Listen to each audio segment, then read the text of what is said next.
ఇతర టిఫిన్స్ తిన్న దాంతో పోలిస్తే ఇడ్లీ తిన్నప్పుడు ఎప్పుడు కూడా కంఫర్ట్ ఎక్కువ ఉంటుంది సహజంగా.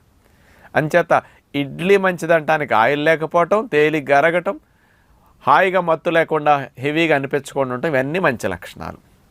మరి ఆయిల్ లేదు మంచిదే, మరి ఇడ్లీలో ఏమి లాభాలు ఉన్నాయి? పూరీ దోశతో, వడతో, ఇట్లాంటి వాటితో పోలిస్తే ఇడ్లీ మంచిది అనుకుంటున్నాం కదా. ఈ మంచిది ఎలాంటిది అంటే నేనేమంటానంటే, కాఫీతో పోలిస్తే టీ మంచిది, మాంసంతో పోలిస్తే చేప మంచిది, పంచదారతో పోలిస్తే బెల్లం మంచిది, విస్కీతో పోలిస్తే బీరు మంచిది. దాంతో కంపేర్ చేస్తే పూరీతో, దోశతో, వడతో పోలిస్తే ఇడ్లీ మంచిది. కానీ ఇడ్లీలో మంచి అంటానికి ఏమున్నాయి చెప్పండి? అది నేను అనేది ఇక్కడ. ఇడ్లీ తింటే జబ్బులు వస్తాయని మీరేమంటలేదు ఎప్పుడు. కానీ ఇడ్లీలో ఏమి లాభాలు ఉన్నాయి, నష్టం